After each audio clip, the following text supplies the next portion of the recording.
And happy Thursday, August 10th, 2023, and welcome to a brand new edition of what I like to call the Clash of Le Champions. I am your host, the vegan you believe in, Kurt Cadet, in the flesh as always, and this man needs no introduction.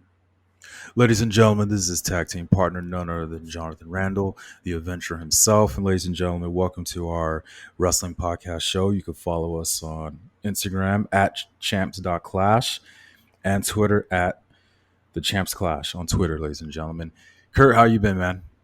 Been pretty good. Been kind of a weird long week. I actually got to catch up on some movies in the theaters this week. I went to go see the Oh, new.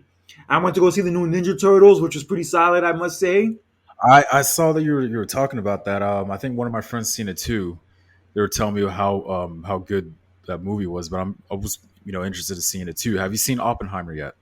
I haven't seen that yet, but I did go see Sounds of Freedom, the movie you recommended. Thank God. Thank you. Yes. Yes. Please tell me about it, man. How do you like it? I liked it. It was good. In all honesty, I know it was a true story, but in all honesty, in many ways, it reminded me of Taken.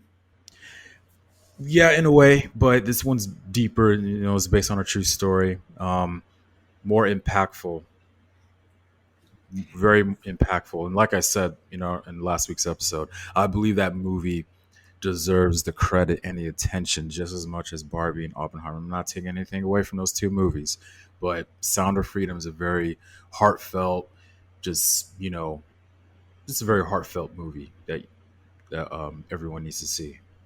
Yes, it was very good. I enjoyed it. Definitely. I wouldn't. I was gonna say it's not for the weak at heart, but in all honesty, since it was PG-13, it wasn't like as hardcore as it what it could have been maybe. And not in that aspect. I believe the I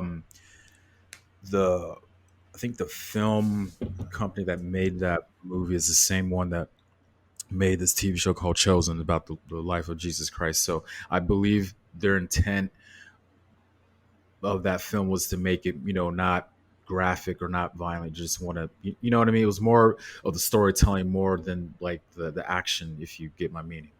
When Homeboy had to go deep into like the Colombian jungle, and when like those dudes on the boat were already waiting for him with guns and shit, I'm like, yo, Yep. this shit is gonna be on. This shit is no joke. Yep. That Yep. dude's a hero, though. Whatever you think of the movie aside, that dude is a hero. He is. And like I said, the movie's based on a true story, and he is a hero, and it's stuff like that that has to be addressed about human trafficking. Man, that's what I'm saying. It was all about the storytelling and the message behind the movie. Yeah, and I have a newfound disgust and a newfound hatred for people who participate in that shit. Mm. And one of those people I actually watched a documentary about several weeks ago, Jared from Subway. He was kind of partaking in child pedophilia and all that shit. And Yeah, I heard all about that, man. It's crazy. yeah, fuck. Yeah, they were like they were like releasing audio footage of like him talking on the phone to like certain people talking about how he likes like little boys who are this age and what he wants to do to them and how like sexy and how turned on he would be by them. Shit was fucking creepy, bro. Um, And more than anything, people like him and anybody else who participates in that shit will have a much harder time in prison than the average person. Rightfully so. right. But yeah, but going into Ninja Turtles real fast, I really enjoyed the way it was made. I really like the fact that they played off of the fact that they're teenagers and how like they kind of want to Mm. be accepted by the humans and they want to like be a part of like the real world. But Splinter from the time they were babies was always telling them how bad people are, how bad humans are, and I kind of try to shelter them away from them a little bit. And then they end up meeting April, who in the movie is actually a girl in high school, and she's also black. So like April is like the first human who really starts to accept them, and she tries to help them like be more accepted by the humans. They try to help her like catch this bad guy or like catch this villain who turns out to be this big ass bug who is like made from like this the same ooze that they were made from, and that's actually the character that Ice Cube does the voice for is the villain. Oh, okay. I see. That makes sense. Makes sense. Yeah, I don't think I ever saw Ice Cube do the voice of anybody in like a cartoon or animated thing before. It was pretty dope Oh, actually. never. No, never actually. No, that was like the first time I heard about that. I was surprised that like Ice Cube's in the movie. I was like, I need to check this out. Yeah, Okay. and also Jackie Chan does the voice of Master Splinter. Hmm. Or Seth Rogen, who was also one of the creators of the movie, did the voice of Bebop. Hmm. And believe it or not, John Cena did the voice of Rocksteady. Wow. To be honest, I didn't realize it was him at first, and then I found out it was Yep. him when I looked it up, and then watched, and then saw it again, and I like listened to it. I'm like, oh, holy shit, that is Cena. He changed his voice up. That's why you like if you do watch it, you won't really realize it's him at first. Hey, it's called acting. That's the beauty of acting, man. I actually also started watching that show, The Peacemaker, that he's in that show on HBO Max. Yo, it's pretty dope. It's dope as fuck, actually. Oh, that's another show I need to watch. It's that one. That because I'm stuck on Sons of Anarchy right now. So yeah, I've been wanting to watch a Peacemaker and also season 2 of Winning Time. I watched the first episode the other day. It's good. Same, same. Yeah, season 2 just started, ladies and gentlemen, this past Sunday, and I can't wait for episode 2. But yeah, those are like the shows I'm watching right now currently. Yeah, yeah, and also, believe it or not, on The Peacemaker, Robert Patrick's actually on the show. The bad guy from Terminator 2. He's actually plays Yes. Cena's dad. Yeah, he plays Oh, Cena's dad. how many seasons are there so far? Is there It's only one? so far. There's only been one season. Okay, okay. Yeah, that gives me time. Okay, cool. Yeah, now after watching this episode of the new season of Winning Time, I could definitely see why Magic Johnson's not a fan of it. Oh, because how he's betrayed. How he's portrayed, and I'm sure it's probably parts of his past he doesn't want to revisit and that he's probably not proud of. I understand, and he's not the only one. I believe Jerry West wasn't happy about how he was portrayed in the show as well. Yeah, I feel you, but like I said, I don't know how accurate it is and how true it is, but Well, I have the book. I actually I was going to start reading that book because I'm in the middle of finishing one book right now. But after I was done with that one book, I was going to start reading that book about the Winning Time because I told my girlfriend like, hey, this is the show I was telling you about. It's about that book that she gave me.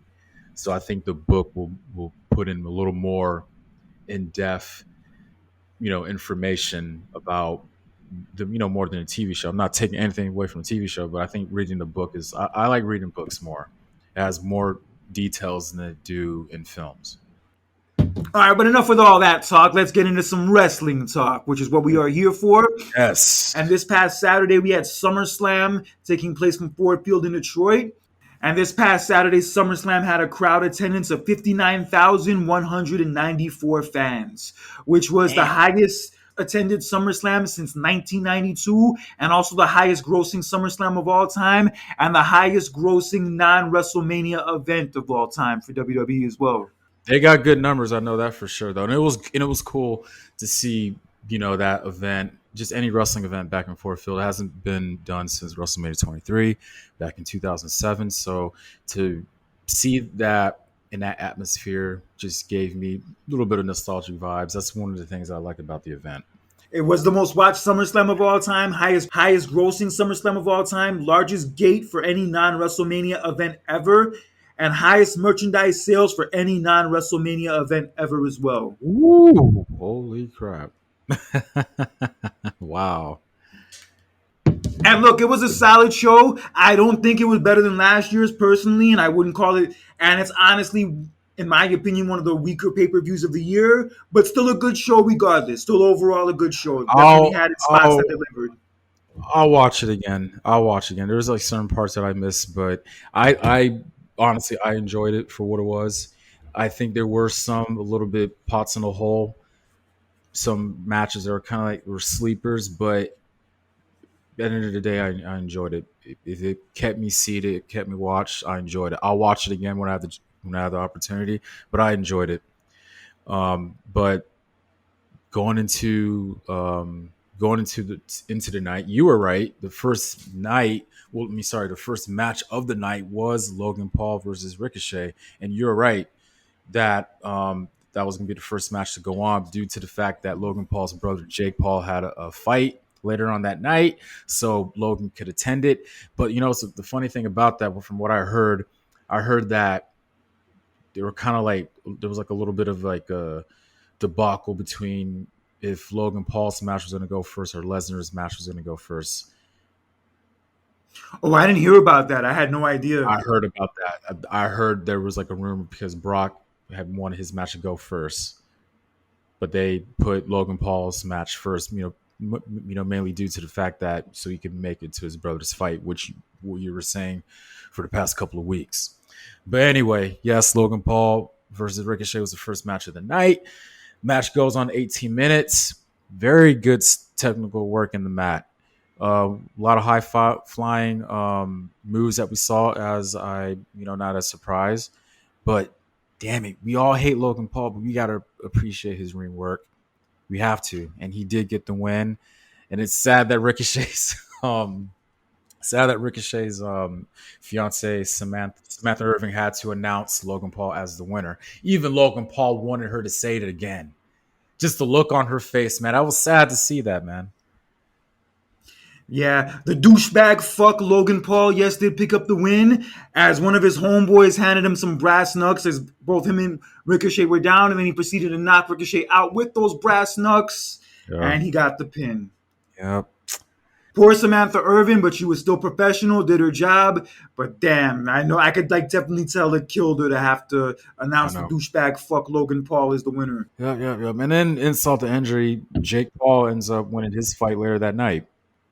Ain't that some shit? Where was that fight at? Dallas. It was in Dallas. Dallas. Damn, he was able to get. Wow. That fast. Yeah, at least he looks out for his brother.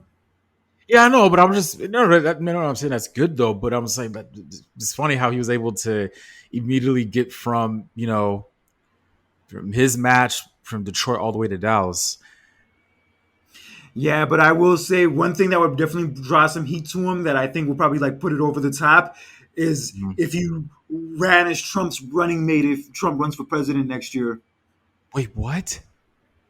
I'm saying if Logan Paul decided to be Trump's running mate, if Trump ran for president next year, the heat he would get after that would be fucking off the charts. Talking about immigrants, talking about women, talking about minorities. Yeah, he would definitely get some nuclear heat, to say the very least. Throw more garbage at him than they did Hogan and the NWO the night they formed. Be a wrap. Right.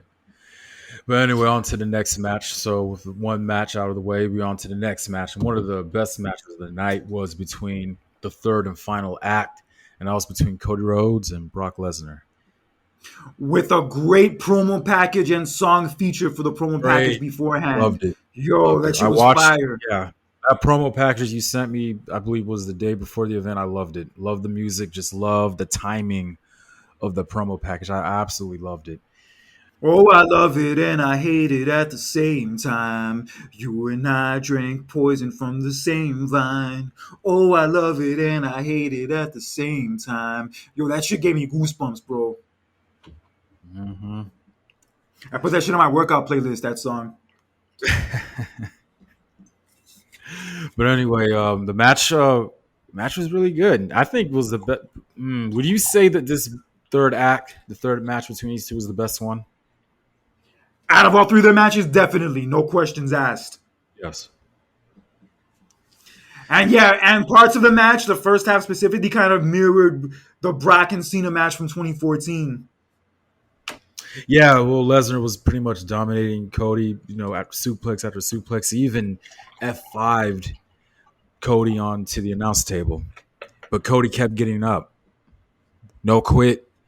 Kept fighting. You saw the determination in Cody Rhodes' face. And funny thing about the match is that, Brock Lesnar had a little bit of a wardrobe malfunction. His pants. Oh, yeah, I noticed that. At least he was wearing trunks underneath. Yeah, thank God. I don't know. Is that the first time that something like that's happened? I'm trying to think back. Maybe there was a time his pants ripped, maybe. Not him specifically, but I'm sure it's happened before. But one thing that stood out to me in the match is when Brock had F5 Cody outside the ring and then Cody got back in, Brock was like, it's only going to get worse. Yeah.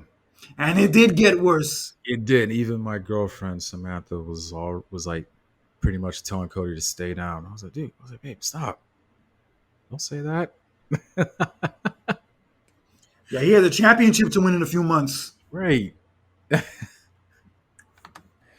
Yeah, but the match was fun. Cody didn't give up. Cody kept coming back for more and coming back for more.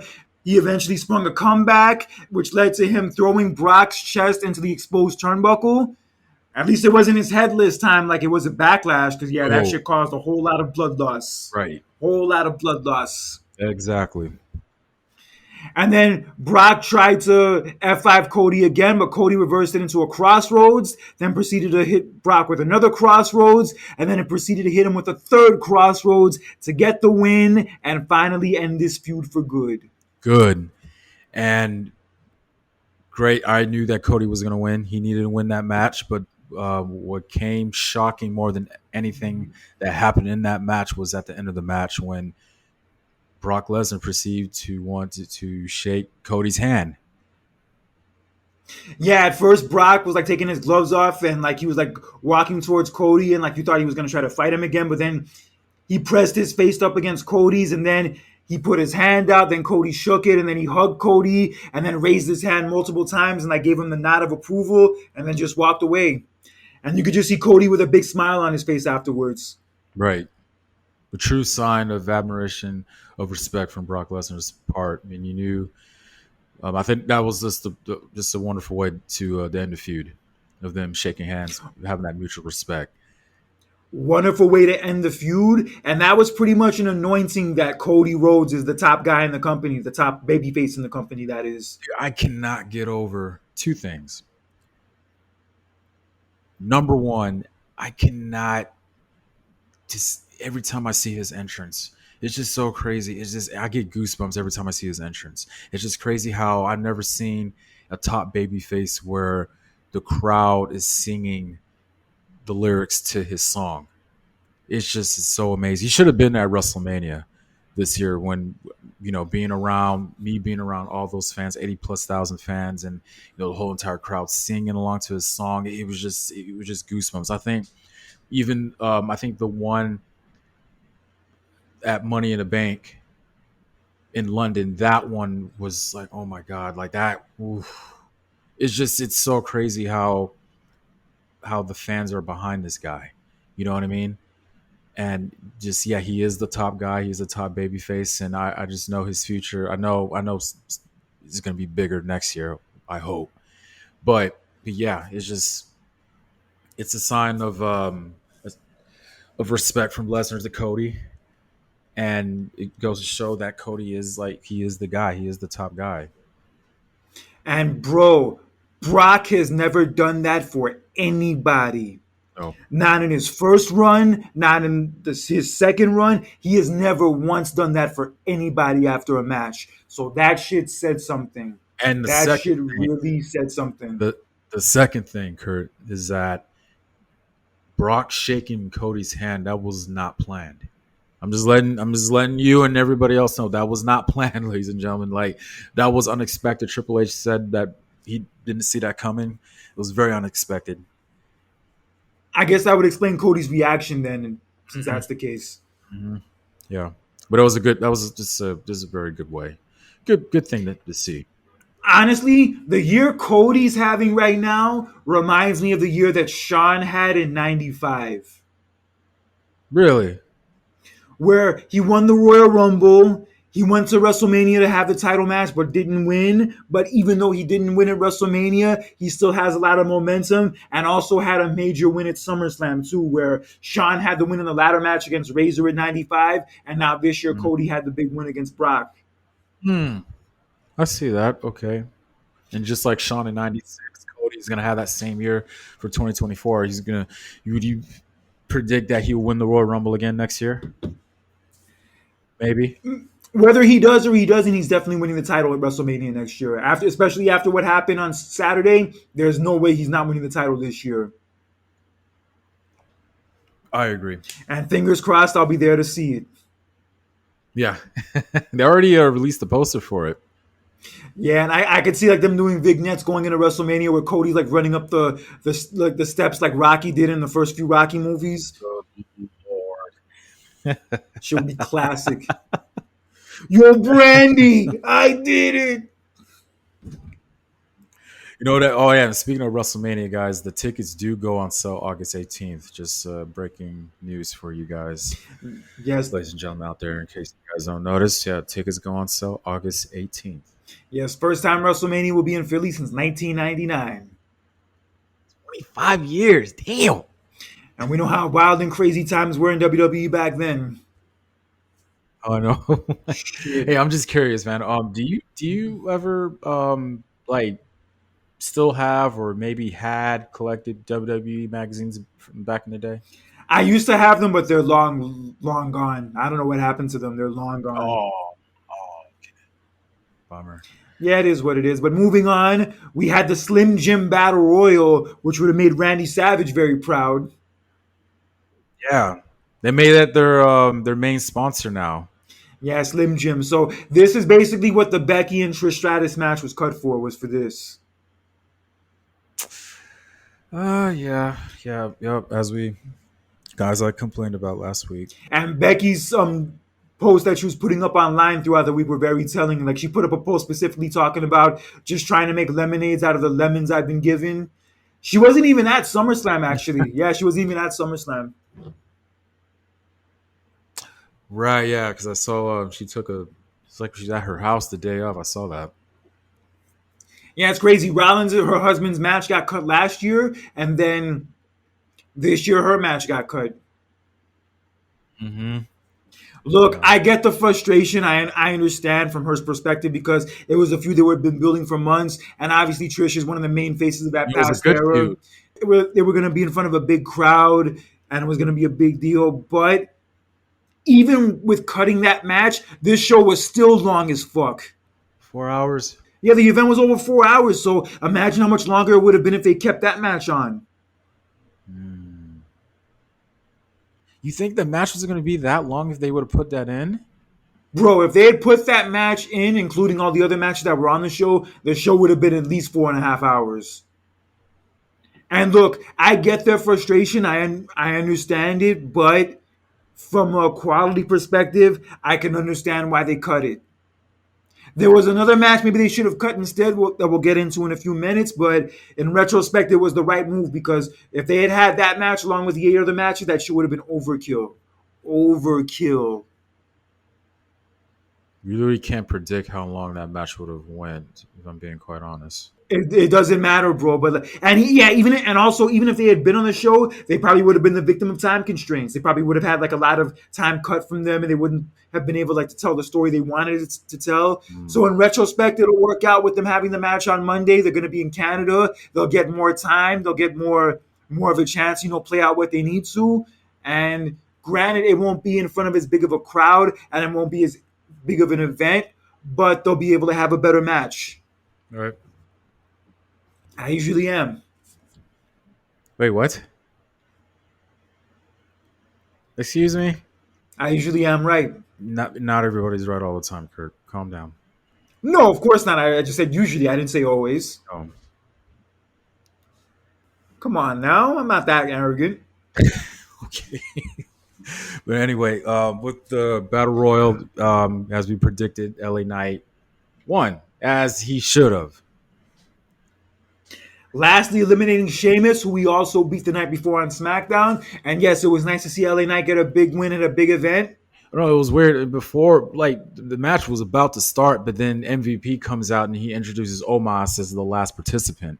So I kind of thought, Man.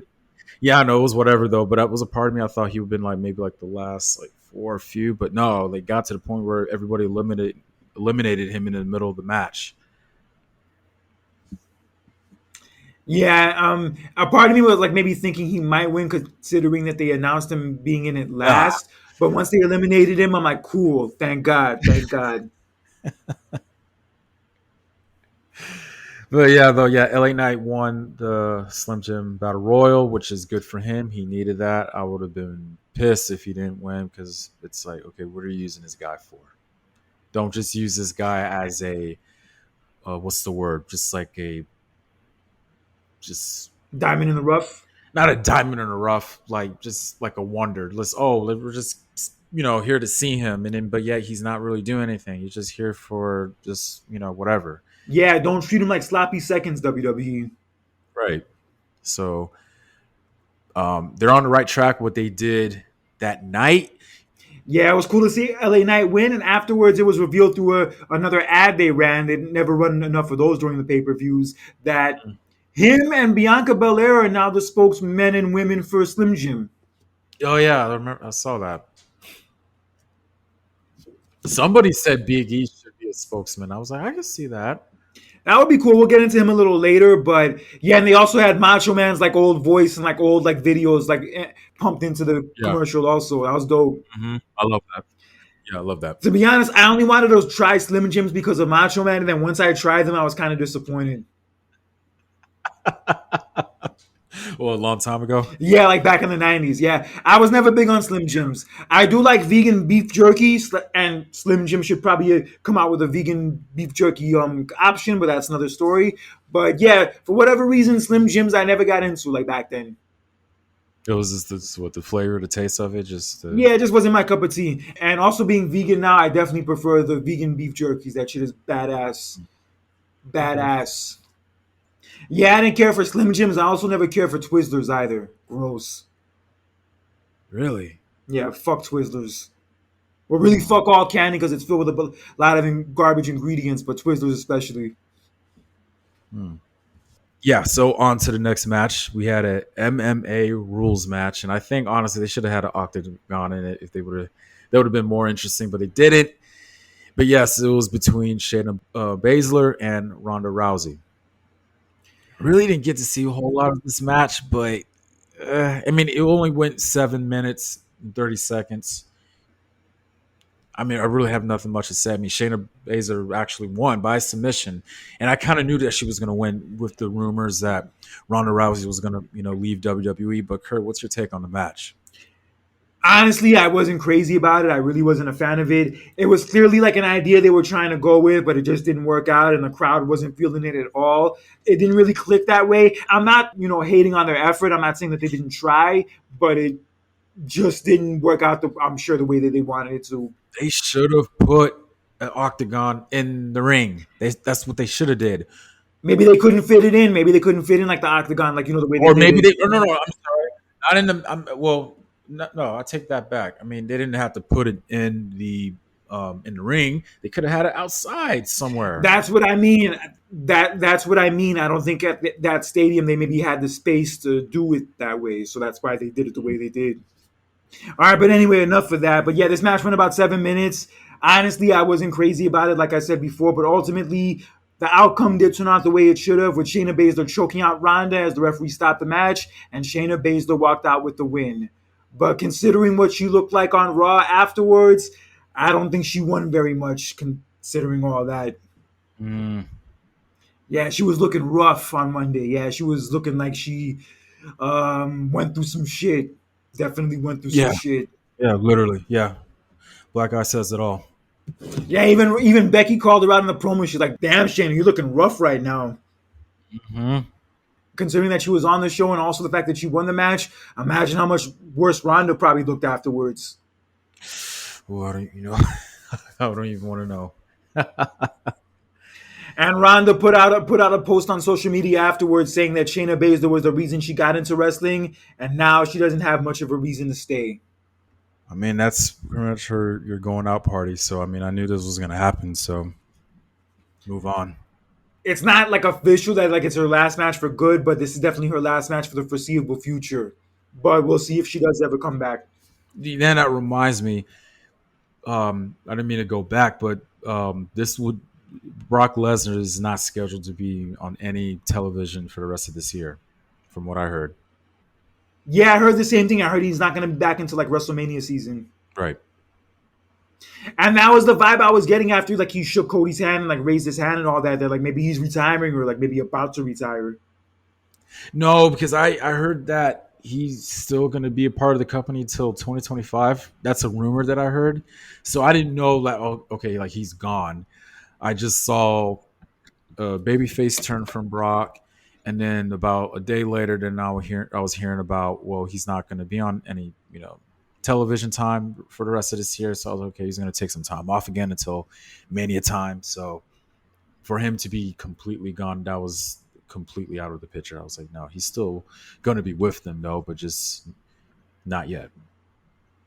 Yeah, and if this is the end of Ronda's run, it's the right move because I did love her first run back in like 2018, 2019. But realistically, Would this this be her second run? yeah, her second run. But realistically, this run that she's gone on in the last year and a half, there's not a lot of good parts of it that I could pick that really stand out. I hate to say it, but it's the Yeah, unfortunate truth. no, it's the truth. I mean, and I feel the same way too. There really wasn't anything memorable from the second run compared to the first run. The first run, she was in the main event of WrestleMania. Oh my god, like her debut was phenomenal. She had a very good, and even her first WrestleMania match in the mixed tag with Kurt Angle versus Triple H and Stephanie, it was very Which, in good my opinion, was the best match in that whole show. from that night. Yeah, definitely best match on the whole show. Okay. And honestly, that match was better than the Ronda, Charlotte, and Becky match the next year. Yeah, I understand. For the match was mad though, but as far as as to put on your resume, the fact that you main evented WrestleMania, that's a good thing to Oh be yeah, on no there. doubt about it. No doubt Right. about it. Yeah, she was one of the main reasons why they even got that main event slot in the first place. Right. I mean, that's one of the reasons why her first run was just technically very good to look back. Good, better than her second run. Her second run, I didn't see anything from her. I didn't see any good feuds. I mean, you could put this as just the only feud that was kind of like okay, but it wasn't, you know, compared to her first run with her feuds and all that stuff. But it's just I didn't really see a whole lot in this one, so it is what it is. Did you get that message I sent you earlier about how Mick Foley broke down her whole last run? I did though. I just haven't had a chance to read it. Yeah, he broke it down perfectly. He just said that he basically said recently in this run that she had, it didn't seem like she had like that investment into it like the way she did the first time. And she didn't look like she was having like the fun with it that she did the first time around, also. And maybe a big part of it was also the fact that she's a mom now and her priorities are a lot different. But just in general, like he could like definitely, he himself, he even said that he could tell like it just wasn't the same this time. I feel it, and then I don't get me wrong. There were times where she would give pointers out, like she wanted to throw ideas out there, and that's good. But at the same time, it wasn't there like the first time. Yeah, it was what it was. And he also said the main thing that another thing about it that stood out was that her promo skills and like her skills as a character never caught up to her in ring skills. Like she caught on to the in ring aspect of wrestling really fast, but the whole like character and promo aspect of it, he said that it didn't really catch up as much with the wrestling skills. It's interesting to say. Yeah, and that was the main knock she would get, especially in this most recent run, was that her mic skills were not good. It wasn't. I mean, I'm not. It's sad but true. But I mean, it is what it is. But like you thought, look, everybody's not good at as mic skills, but it is important to you know be good in that area because that's the way to connect to your fans. It doesn't matter how good you are in the ring. Okay, you'd be just the greatest athlete, the most skills in the ring, though. But another way to connect to your fans is through your promos. And I have seen so many wrestlers in the past who have had that problem where they're very good in the ring, but man, as soon as you get on the mic, it's like, oh man, like, ooh, what is this? Like, can I take you seriously as a top guy? I've seen it before. Yeah, but I will say that a big mistake that was made with her, especially in the second run, was bringing her back as a baby face, like when she came back a year and a half ago. Because she even admitted herself that she didn't want to be a baby face. She still held a lot of resentment towards the fans for the way they treated her the first time around, and she wasn't like really ready to forgive them yet. But Vince like insisted on making her a baby face, so that also could have played into like why the second run turned out the way it did too. I get it. And in all honesty, I was bummed when like I heard she was coming back to win the Royal Rumble because I was like really behind Sasha winning that year. And then when Ronda came in instead and then won, and then the feud with Charlotte turned out to be not that great, it did put a bad taste in my mouth, admittedly. I feel it. Yeah, I feel it. If that was her last match, we wish her the best, and we'll see what goes on with Shayna Baszler from here, if anything. But we move on to the next match for the Intercontinental title. For the first time in 5 years at SummerSlam, we had Gunther defending the title against Drew McIntyre. Good match. I knew what was going to happen, but you got to keep that title on him, man. It was a good match. It was an okay match, but was it? I mean, was it the best? I mean, no. Was it as good as the triple threat match between Gunther, Drew McIntyre, and Sheamus at Mania? No, but it was okay. Yeah, it was good for what it was. It was good, but I wouldn't call it great. And the way the match ended was when Gunther splashed Drew McIntyre, but he did do that move earlier in the match and tried to pin him, but Drew kicked out. But this time, after he splashed Drew, he clotheslined him and then hit him with the power bomb and then got the pin. Good ass ring psychology, bro. Drew knew what was up the first time around with the splash, so he improvised after the second time, and that's how he pulled off the win. And Good that shit. is why he is still your Intercontinental Champion. And what he has like one more month. Gunther now, after this win, has less than a month left until he breaks the Honky Tonk Man's record from 1987, 1988. Damn, he's gonna keep the title until Mania. It could happen, but you know what would be funny? Because he's going to have at least one more or two more title defenses before he breaks the record. But you know what would be funny that I heard Jason Solomonster talk about? Yeah. Like the last match before he breaks the record, Honky Tonk Man comes out and breaks the guitar over his head and costs him the title. Hell no. I no. No. I will be look, You're lost for words. I am lost for words, but as comedic as that sounds, that would low key kind of like, yo, you were literally just throwing dirt on a young talent. How dare you? I'm not saying I would want to see it happen, but damn, what a fucked up way it would be to. But no. that. You know what's even funnier? You want to hear something funnier? What? Imagine if Santino Marella came back and won. Fuck out of here. Hey, he beat Umaga for the title now. Come on. Don't bring back that memory. There's a reason why 2007 was one of the good years of WWE. You didn't like that? Look. You gotta admit, Santino Marella was, as far as like comedic roles with the company, he did really good with that. Yeah, he did. I wasn't really watching throughout the majority of the time he was there, but I get what you're saying. Okay. Oh, yeah, but I'm saying like what a fucked up way to fucking keep him from breaking the record. That shit would like really that would piss me off. Sting. It would sting. I could see them bringing back Honky Tonk Man like within the next month, like for like an angle where like it ends with maybe Gunther chopping him or something. I could definitely see them bringing him back at least once, like in that within like the next month or so before he breaks the record. He's willing to put himself through that. You know, I don't know what they will do though, but it's up to if he wants to do that. I don't know. I'm sure if they offered him a big enough payday, he would take it. Probably. I don't know what condition he's Probably. in. I don't know what condition he's in. Oh, you got about the physical part of it as well, man. I know they put him in the Hall of Fame a couple years ago, like in 2019. Right. And in all honesty, that record he has is like his biggest claim to fame. Right.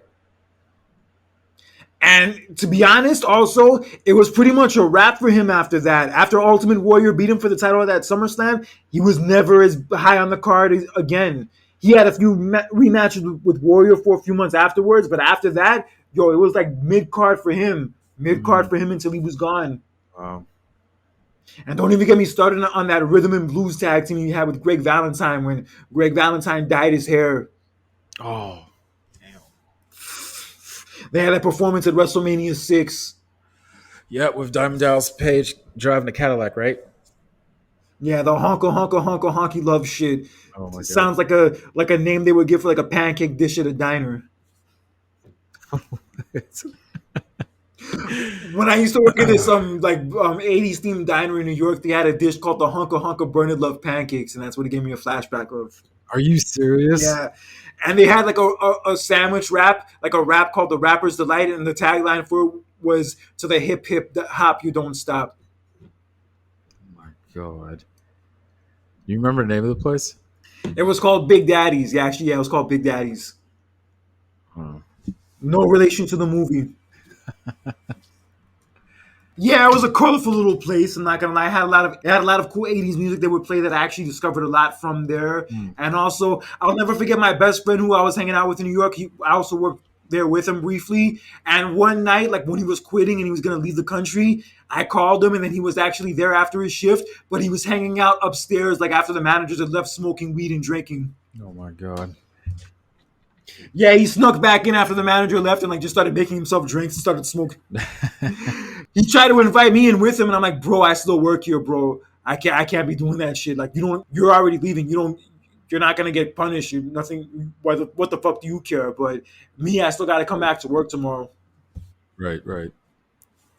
All right, but anyway, we talked enough about that. So yes, Gunther is on the track of breaking Hockey Talk Man's record, and I hope he breaks it because he has been a great Intercontinental He will. champion.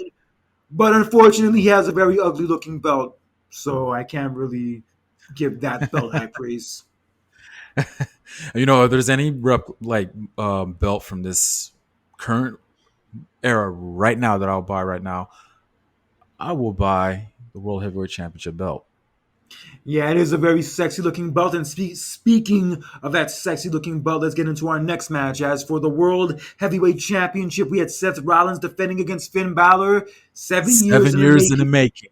Yes. And they both really showed, no pun intended, 7 years in the making, because Finn Balor walks to the ring and he's wearing his jacket, and he removes part of the jacket, and on his right shoulder, where his pectoral muscles at, there's he has a marking says 7, meaning the 7 years in the making. It's been 7 years since these two have last fought each other at SummerSlam back in 2016 in Brooklyn, New York. It was for the inaugural Universal Championship belt.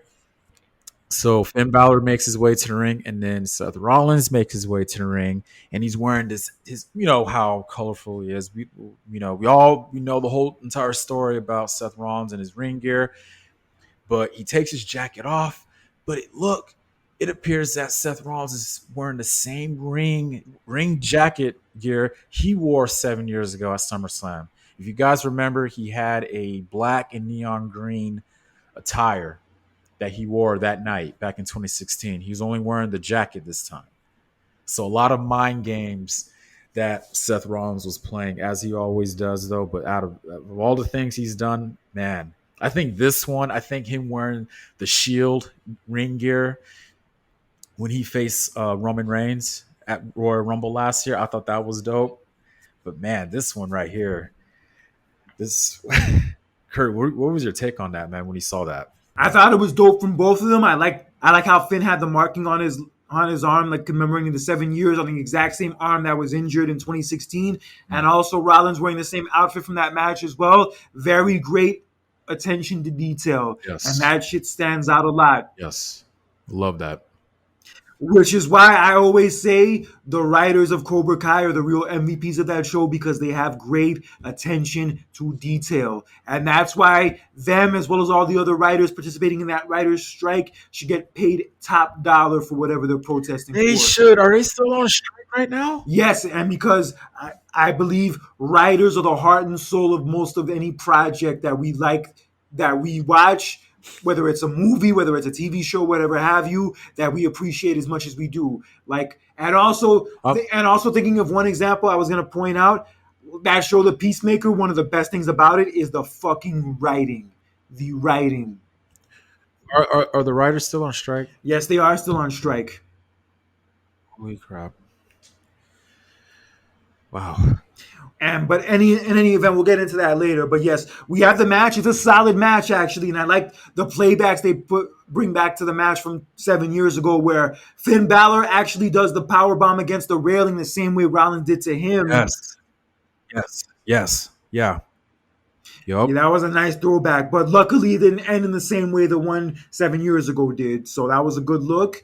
And then Rollins proceeded to do the buckle bomb to him multiple times, but it did not put Finn Balor away. But as the match is going on, match was actually solid. Even before the ending, the match was still pretty solid. But then it really starts to heat up towards the end as Damian Priest comes out with the briefcase. And you thought he was going to cash in. You predicted that. Remember that? I did predict that. Yes, I did. Oh, man. I was like, oh, Lord, here we go. I was like, not yet. He comes out. Then Rhea Ripley and Dominic Mysterio come out. They're distracting the referee.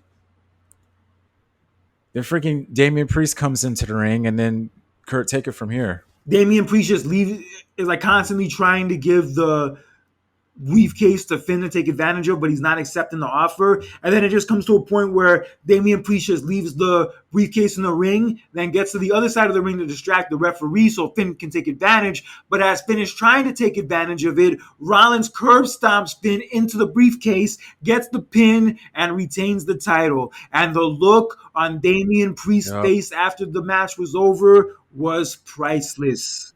The whole story, priceless, man. It's been everywhere on the internet. It's funny. And look, it ain't his fault. Because for one, Finn Balor asked for the briefcase to begin with. He asked for it. And then the tables turn on Finn Balor when Seth Rollins put the curb stomp on his face onto the briefcase. So that is not Damian Priest's fault. So Finn Balor could mug him all he want. That's not Damian's fault. You asked for the briefcase to begin with, bro. Did he really ask for the briefcase? Because he was trying to like not. Well, so okay. So what I remember, there was two sequences. There was one where Damian wanted to give Finn Balor the briefcase, but he didn't want to. And then there was one point where Finn had he made a pinfall over Seth, though, but he kicked out. He almost won, but then after that, then Finn asked for the briefcase, and that's when hell broke loose. After that, that's when the tables turned on him. So there was one point where he's like, "No, I don't want it," and then later on, I was like, "Okay, give it to me. I want it." And it all cost him in the end.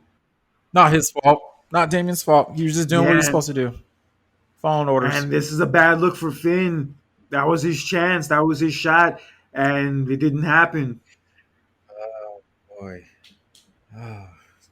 And, I really thought he was going to win it, though. But it was a good match. I liked it, though. I liked the drama at the end. I loved it. Yeah, the drama at the end was great. And now this is going to further like play into the whole dissension between Judgment Day. I knew when it looked like they were like all back together and everything was cool again, that it was like all temporary and that some shit was going to go down at SummerSlam. And some shit did go down at SummerSlam.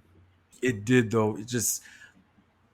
The only problem with that group is just between two people, is between Finn Balor and Damian Priest.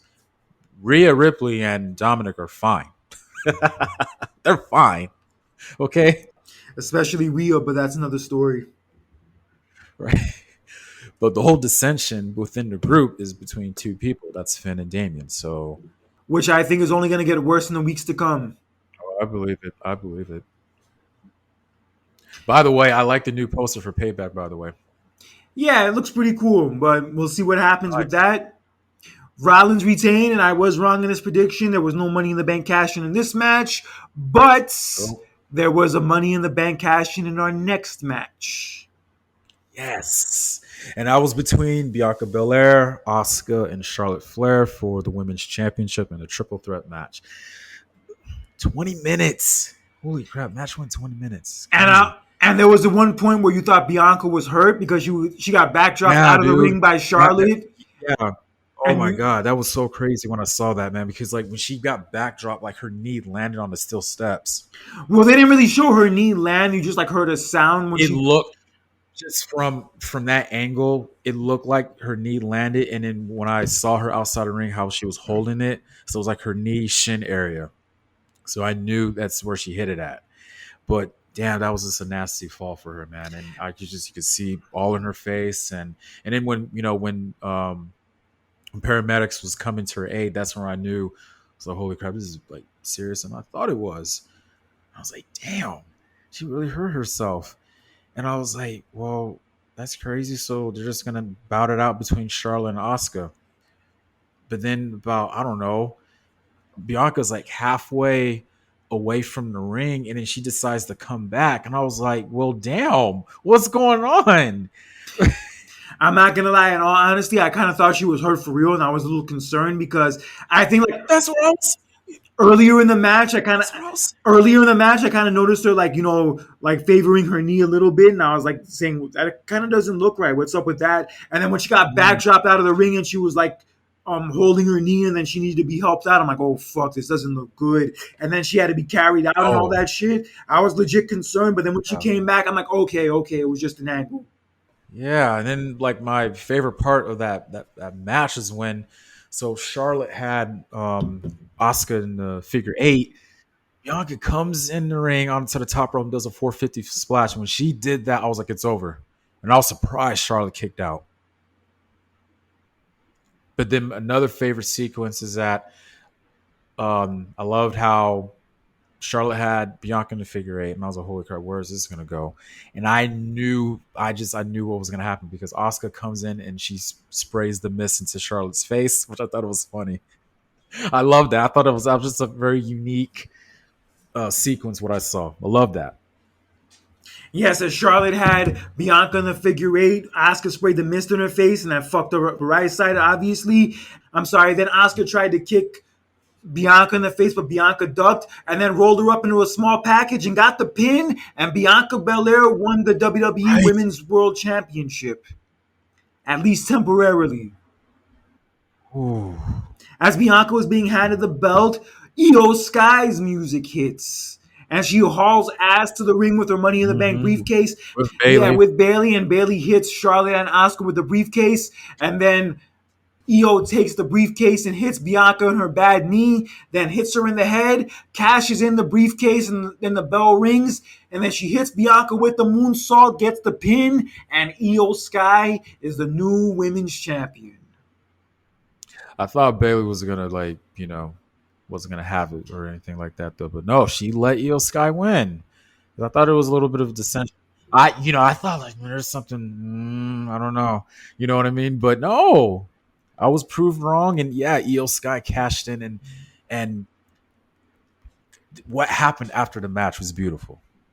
Iyo Sky celebrating with Bailey, then Dakota Kai comes into the ring, and pretty much all of Damage Control are celebrating with each other, and it took me back to last year.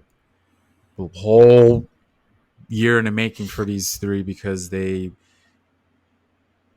came to SummerSlam last year. Bailey made her return though, but it was Iyo Sky and Dakota Kai. They made their debuts. But all three of them pretty much they returned to SummerSlam last year, and now a year later they're in the ring with each other. Even though Iyo Sky is the women's champion, but this was kind of just a special moment for all three of them. Yeah, it was full circle. I was happy for Io to get the belt. I also thought Bailey was gonna maybe turn on her, but then when it didn't happen, I'm like, oh shit, Io actually won.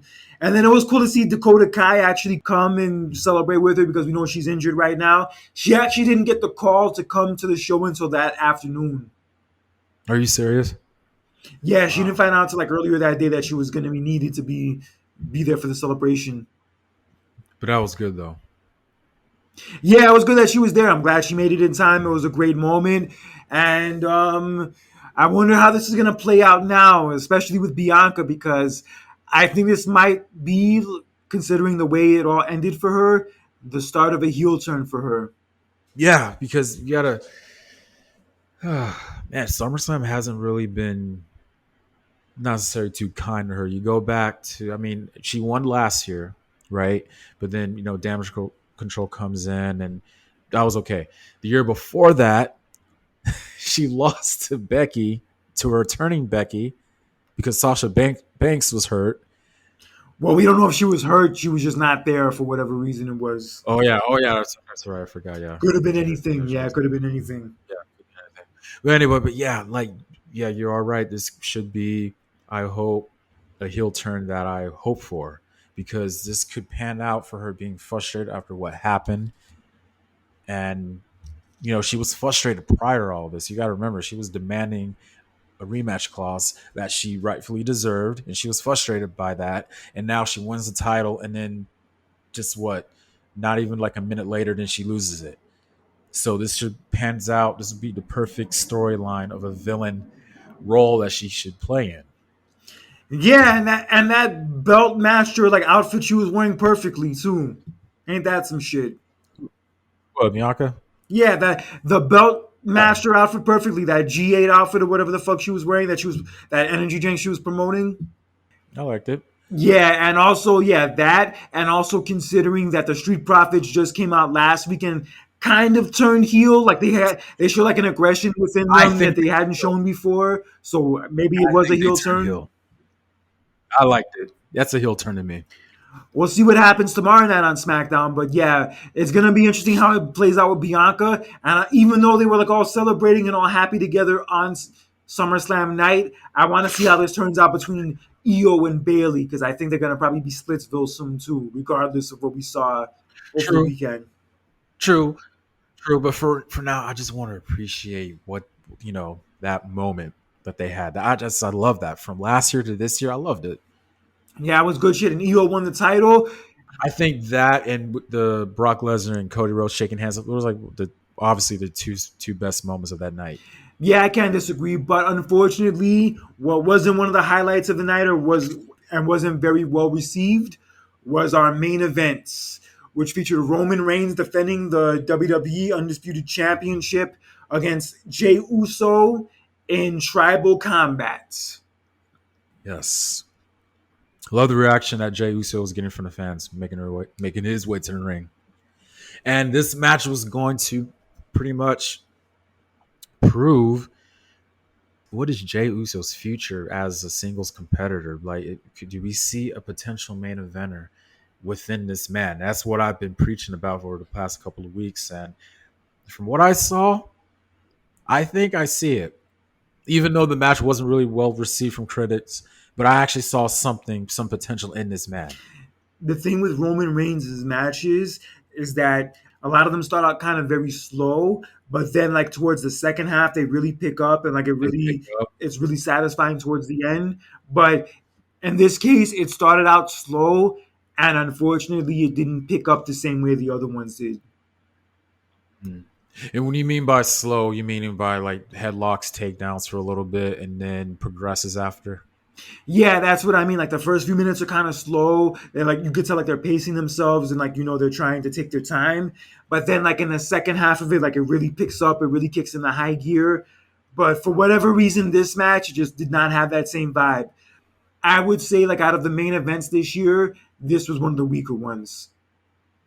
Specifically, the ones revolving around the bloodline. This was definitely like one of the weaker ones compared to some of the past ones.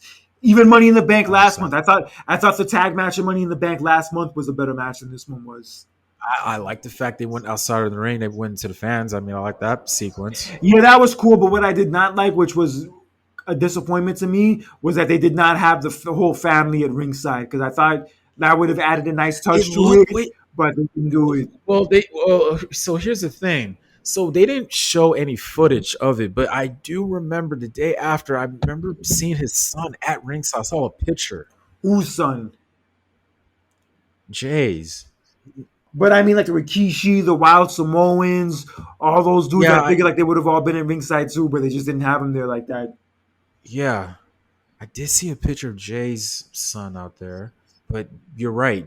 I wish they would have showed. What the fuck was Jay's son gonna do in the match? What was he gonna do? Like throw a toy at Roman? Oh fuck! I'm not expecting that, but at least just show them. But like, I don't know if every like they said everybody was there though. But point I'm trying to get to is Kurt is that they should have showed like a sequence, like a footage of them of everybody at ringside. Jay's son's gonna hit Roman on the knee, saying, "Leave my daddy alone! Leave my daddy alone!" I'm not expecting him to do anything though, but at least just show them. Same like I mean I don't know. I mean if they would have showed Rikishi, would you expect him to do something? I don't know. Maybe Roman would have punched him or something. I don't know. It would have made it interesting if they did. It would have made the match more better and interesting if that were to happen.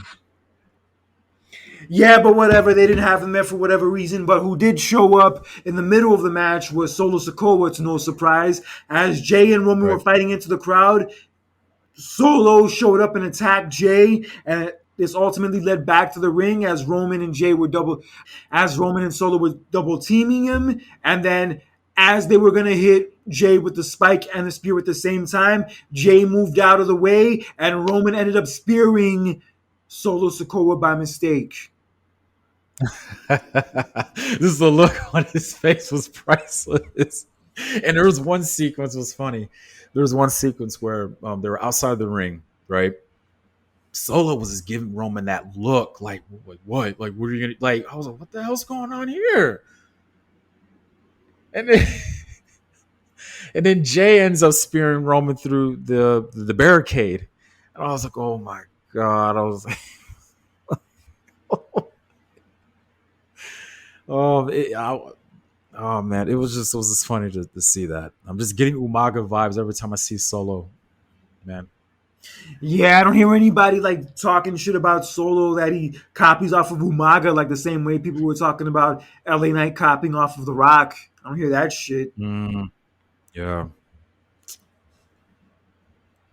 Yeah, but nothing against Solo. Solo's dope, but yes, that did happen. That did happen. Jay speared Roman through the barricade, and then Jay proceeded to splash Solo through the announce table, reminiscent of what Solo did to Jimmy about a month before, and that took Solo out of the equation. And then Jay got Roman back into the ring and then speared Roman, hit him with the splash from the top rope, and it looked like he was about to get the win. But as he was about to get the win, somebody in a disguise pulls Jay out of the ring.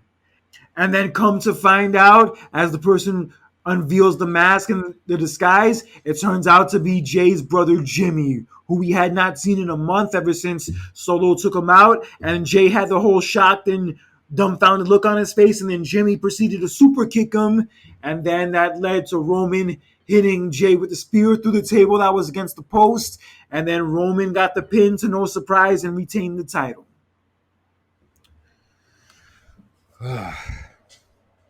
Wasn't expecting that kind of finish though. I mean, I knew Roman was going to win though, but yeah, that's what happened.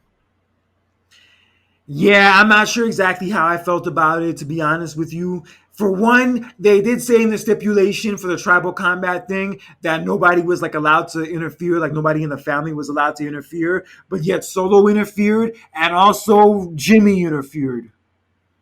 Mm, it makes no sense. You know what I was hoping for? What were you hoping for?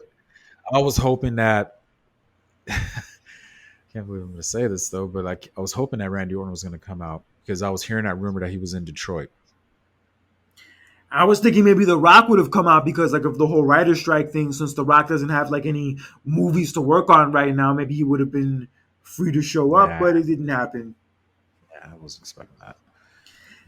It just feels kind of weird because Jimmy was the one, like, for all these months who was, like, trying to talk Jay into leaving Roman and that how he didn't need Roman anymore. And then once Jay does leave Roman, now Jimmy turns on him.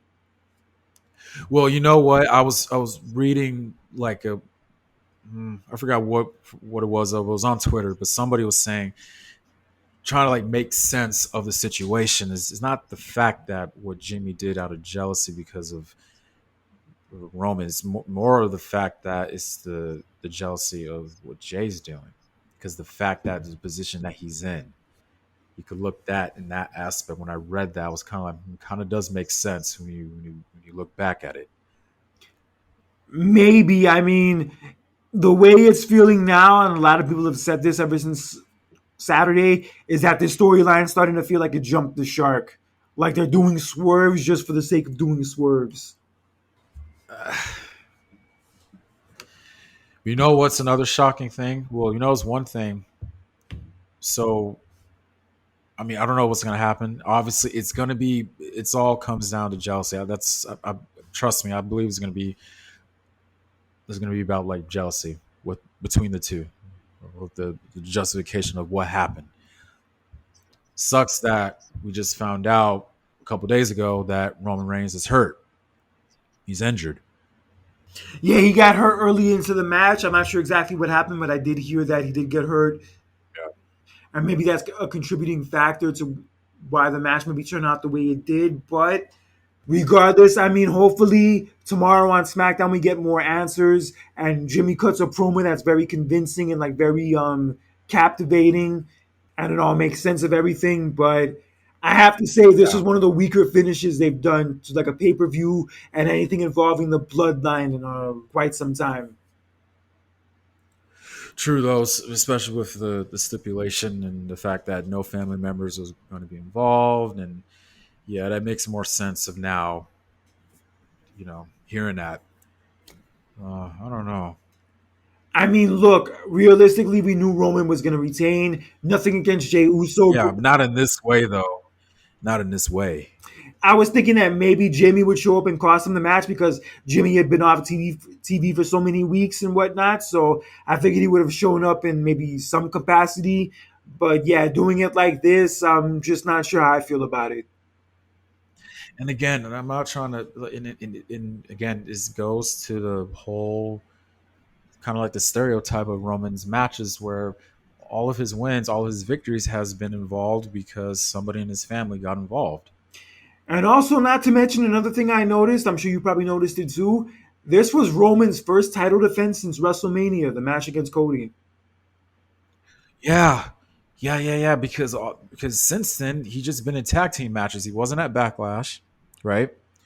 He was at Money in the Bank. He was at Night of Champions, and they were just tag matches. Yeah, and I think he maybe had one title defense on a house show, but yeah, on TV he hadn't And defended the title since Mania. That shit's crazy. wow, Whew. Wow. And I think with this whole injury, we don't know. I don't even know what it is to be exact. They weren't in full detail, and we don't know how long he's going to be gone. I don't know if it's like a serious injury where he's gonna need like surgery or something, but from what I understand, he's not on the card for like the next 2 to 3 pay-per-views. So he's not on the card for Payback. He's not on the card for I believe Fastlane, which is the month after, and we'll see whenever we see him again. So that's September, October. Damn. So you said what, 2 to 3 months? You said. Yeah, and I was also hearing he might not be on I Survivor remember Series. Survivor Series.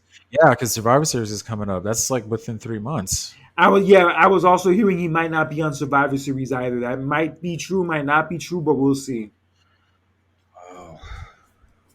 So the way it's looking now, we'll probably get Jimmy versus Jay at Payback. But I was hearing some rumblings that like people high in charge maybe want to save the match until WrestleMania next year.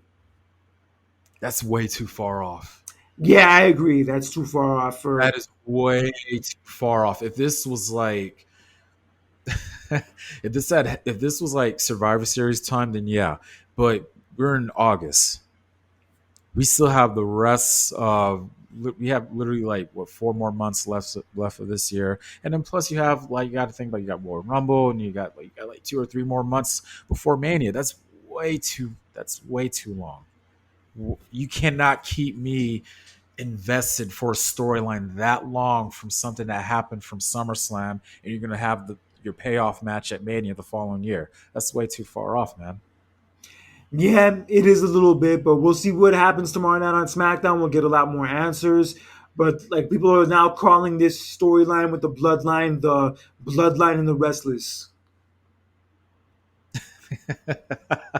That's funny. Yeah, I'm just sincerely hoping that the whole bloodline thing doesn't turn into the whole NWO thing where like they dragged it out for too long and they did swerves just for the sake of doing the swerves. I just hope it doesn't come down to that. I think really what killed me with the NWO storyline was the fact that they were allowing so many members into the group like it was nothing. That and it also stretched for too long too. That was also a big part of it. Like Jesus Christ, I was like, yeah, I remember it was just like 3 and 4, and but what like a month or 2 months later there was like 8. I was like, Jesus, where all these people come from? Like, Yeah, it was like every month there was like a new swerve. Like one month, dude. yeah, like one month Macho Man joins, then one month Kurt Hennig joins, and then one month Bret Hart joins. Yeah, like it was like every month there was like a different Yeah, that swerve. was the weirdest one of all. That was the weirdest member of all. Like Bret Hart of all people was in the NWO. I was like, what? Yeah, that was whack. Looking back at it now, that was whack. He did not need to be in the Yeah, NWO. That shit was whack sauce. oh, It's probably Hogan politicking. Wouldn't surprise me. Just so true. Hogan probably keep Bret close to him as opposed to being somebody who could potentially go against him. Yeah, All right, but whatever, it is what it is. But yes, that was your SummerSlam for 2023. It was a good show. I wouldn't call it the best SummerSlam ever, one of my personal favorites, but it was still enjoyable. And the parts that were good did stand out. But that main event was definitely not one of the high spots of it. I will say that. True. Also, the fact that it went kind of long. Even my girlfriend, she doesn't even watch wrestling though, but she even told me she doesn't even remember matches going on that long. And I was kind of like, yeah, I was like, it's kind of long. I was like, Yeah, that match went 36 wow, minutes, and in all honesty, it wasn't really one of my favorites. I understand. Let's move into some other news real fast. Congratulations to Rhea Ripley and Buddy Matthews, as it was just posted on their social medias that they are now engaged. Yeah, I saw that. Congratulations. Yeah, congratulations to the both of them. I'm not sure how Dominic's going to feel about this, but it is what it I is. know that's why it's the first thing. That was the first thing that came to my mind. As soon as I saw the picture, I was like, "Oh shit, Dominic." Yeah, it I sucks. thought that was so funny though. Oh man, I, I mean, let's be real. We all know that's It's just a storyline. story though, Yeah, it's but a it storyline. is. I know it's just a storyline though, but it is. It's kind of funny to play around like that. Be like, oh, what about Dominic? You know what I mean? Yeah, I hear you. But yes, What about congratulations. little Dom Dom? He'll be okay. He has his homies on the block holding him down. He'll be fine. Oh Lord, okay, okay. But anyway, yeah, congratulations to them on their engagement. They've been with each other for a while, haven't they? A good minute, huh? Yeah, about a year or so, I would say, maybe a little longer. I know he used to be with Alexa Bliss. I know they used to be together for a while, but then for whatever reason it didn't Yeah. work out. It also came out over the weekend that Kairi Sane has made an agreement with WWE to return to the company. Kyrie Zane. Yeah, she will be coming back very soon. Hmm. It's good to hear. Yeah, she was always a good talent, and maybe she'll come back and feud with Bailey because when she was written out of WWE 3 years ago, it was Bailey who put her out. Oh, really? Yeah, like in 2020. Wow. That long? Yeah, we'll see how it turns out. She had a great top rope elbow drop, always did. Nice, nice. And also, let's send our best wishes to Sonya Deville, as it was actually announced this past Monday that she tore her ACL during the July 28th episode of SmackDown, and she's going to be out for at least 6 months. Mm. I know, damn shame, man. Sucks, man. Crazy how like she just had like a moment, what, not too long ago, winning the women's tag team titles, and then this happens. Man. Yeah, horrible timing, horrible that it happened to her, period. And I hate to say it, Oh. considering that this happened now, I think those tag titles are cursed. Oh, really? I believe you though, but damn, it's a strong statement. Look what's happened just Ooh. this year alone. Just I this year know, alone. I know. That's why I said I believe you with Raquel, with Liv Morgan. Jesus, now, oh my god, ay, And then Ronda and Shayna break up during their title defense. yeah. Shoot, if I was a woman on that roster, like, look, I don't want to win those belts. I'm sorry. Yeah, honestly, at this point, they don't need to bring those belts back. Just retire those belts already. And they shouldn't They look nice. realistically, they should replace those women's tag team titles with like another women's singles title, like a women's intercontinental title, kind of something like that. They should replace those belts with that. I think that'd be a better idea. Well, funny that one ends up being cursing. What you gonna say? Yeah, but yeah, just ever since they brought these belts in 4 years ago, it started out as a good idea, but ever since then, for the most part, they've been a fucking disaster. That's the best way to put it, a fucking I think disaster. ever since the whole Sasha Banks, her leaving, that situation, that I think that was kind of like the downfall. Don't you think? Maybe. Bro, Maybe. even before that, those belts were having some problems. Granted, it got worse from there. That happened. I'll grant you that. But just in general, those belts have had issues pretty much ever since they started. Yeah, Sasha and Bailey won them, and it was great. I thought they were gonna have like a long title reign. Then they dropped the belts at WrestleMania, and even though the Iconics winning was a nice moment and everything, they like had them lose every week, and then they eventually lost the belts, and like the belts like always like moving around from team to team. And then Sasha and Bailey, when they had them during the pandemic shows, that was cool. I'll grant you that. But just in general, like those belts have just mainly been made of like a lot of just random teams they've thrown together, like two girls who like were never really like legit tag teams, but just two girls who like they would just throw together just so they could have like a tag match on the show, like Mm. Shayna Baszler and Nia Jax, and Natty and Tamina, and yeah, Raquel and Liv Morgan, and Sonya and Chelsea Green are also a random team too. Yeah, this whole division has been like filled with nothing but random teams left and right. True. I haven't even seen like a really good formerly, tag team. It's just been with random people. That's like one of the, like that was my like big, negative on it to begin with. Yeah, that's why I'm saying that I feel like those belts are cursed and they don't need to bring them back. Like at this point, like it's pointless to even bring them back or even think about it at that.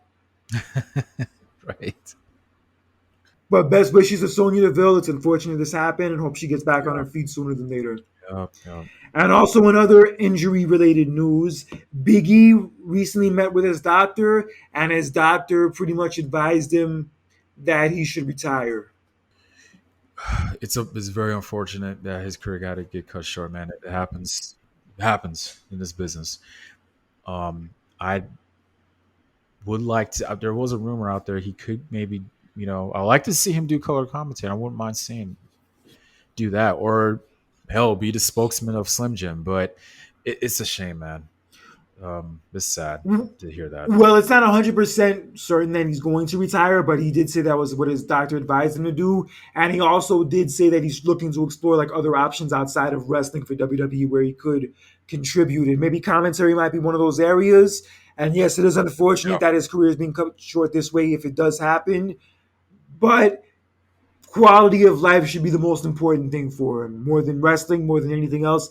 Quality of life should be the most important thing to him, and if that means that he won't wrestle anymore, or at least for the time being, then that's his best option.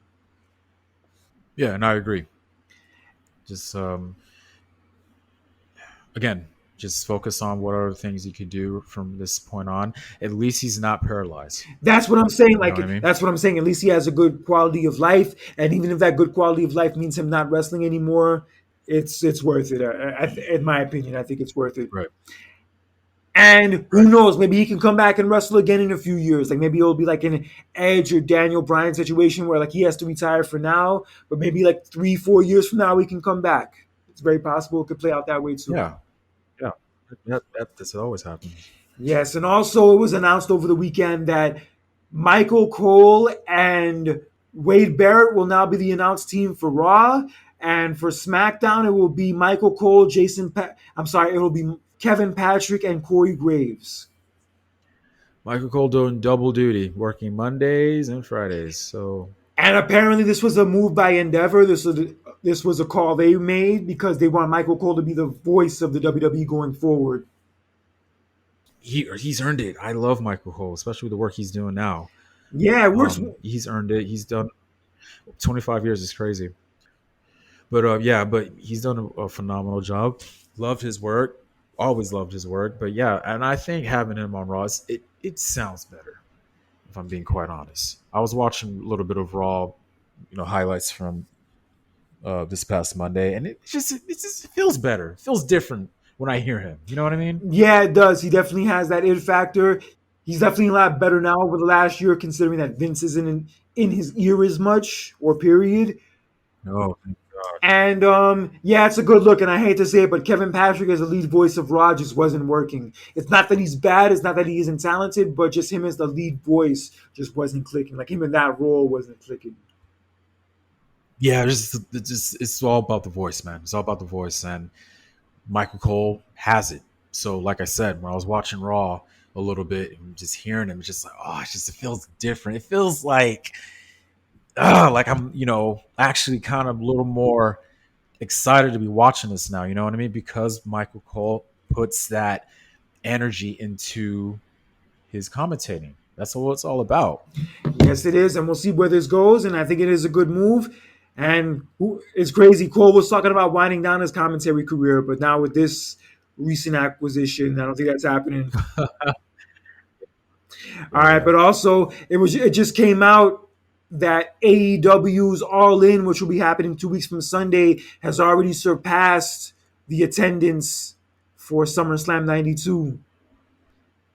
Look, I'm happy to hear this. This is wonderful news to hear this because for a while we were, speculating and worried about, oh my God, are you going to sell enough tickets and all that stuff? And I kind of knew they were. I knew they were, like how much of a hot run AEW was on a couple years ago, and even though they had a little bit of a down year last year, though, but um, I knew this was going to work out for them. And look, whether you're a fan of WWE or AEW or just a professional wrestling fan in general, you should be happy for this accomplishment.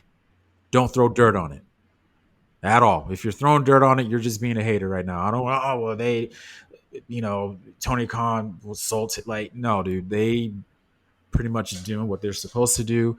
They lived up to their expectations. Let's hope that the event will live up to it, and I believe it will. I'm actually a round of applause for them. They deserve it. Yeah, definitely for this company to be around only 4 years and to like break all the ground they've been breaking, like getting the TV deals they've been getting, the TV ratings they've been getting, and like the gates they've been doing for like shows that are like non WWE shows for the first time in like years since WCW was around. It's saying a lot, and for them to already surpass the attendance for SummerSlam '92 when the event hasn't even happened yet, and like for them to surpass those ticket sales, that is a huge accomplishment. And people talking shit saying that Tony Khan probably bought half of the tickets and that this can't be real because they can barely sell out shows in the States. Need I remind you, in 1992, when WWE decided to run SummerSlam at Wembley Stadium, during that time, business was down for them in the States. They were not doing well in the States compared to years prior. And they were even concerned about doing SummerSlam that year in DC because they weren't going to be able to fill the arena possibly. But since they were doing booming business during their European tours after WrestleMania 8, they figured that bringing it to London would be a better bet and do better business, which they turned out to be right about. And with AEW being in a much better momentum swing now than WWE was in '92, I am not surprised that they were able to pull this off. And I'm glad that they have. And I think this show is going to be one to watch. Also, let's not forget, whether if it's WWE or AEW, London, well, Europe, London especially, is a wrestling hotspot. Hell yeah. So this is not a surprise. Like, this should not be a surprise to any of us hearing this. Shouldn't. Yeah, not at all. Man, the card is starting to shape up a little bit, and we have a few matches announced, including MJF against Adam Cole, his BFF for the World Heavyweight title. And also on the pre-show to this event, they're going to be wrestling for the Ring of Honor tag team titles. Oh, wow. Oh, I need to look at that card again. I did enjoy the segment. I did Wow. enjoy the segment they had where they were playing dodgeball and they went to the trampoline park. That shit was mad funny. I love the segment that MJF had in the ring. I posted it on our Instagram page though, but it just goes to show you one of the reasons why I love MJF. It's just his promos just over the top, perfect. It's just But damn. back to the dodgeball segments, like real fast. Like MJF was like playing dodgeball with the little kids, and he was like throwing the balls at them. He was like saying shit like he was like saying, "Tell your mother I like the color panties that she wears every night." And he's like, "I'm your daddy now." Damn. And then Adam Cole's like trying to tell him like, "Yo, what are you doing? You can't be doing this shit to kids." There's like this little girl like talking shit to both of them, saying, "What are you guys doing as adults at a trampoline park? You guys are too old for this." And then Adam Cole's like, "Little girl, you shouldn't be saying things like that to grown adults." And then the girl flips him off. And then Adam Cole tells MJF, "You know what? Go ahead and throw one more ball for old time's sake. Who cares?" Wow. Yeah, but that segment they had on TV was mad funny. And yeah, I'm liking how this is playing out. This is definitely giving me vibes of Kevin Owens and Jericho from 2017. Oof, really? That's a good point. That's a good thing. That's a good thing to point out. That's Yeah, definitely. I guess I need to visit the Midwest because, according to MJF, the Midwest is the best part of America. yeah. He said that. He said his favorite part of the U.S. is the Midwest. Damn, bro. I That's gotta go funny. see this Midwest part of America. I'm missing out. All right, but anyway, yeah, we're gonna have that match. These two, and then we're also gonna have FDR against the Young Bucks for the AEW tag titles. That's interesting. And what do you thought about RVD? His appearance. Against Jack Perry, it was a solid match. It was a solid match, but Jack Perry did Still, win. RVD still got it, He still has it, and he's in his 50s. He's still killing it. and he's still in shape, dude. I was looking at him, his post match interview. I was like, oh my god, this dude's still in shape. Good shape for his age. He's able to do the spinning drop kick outside of the ring like he always does. Holy crap, dude!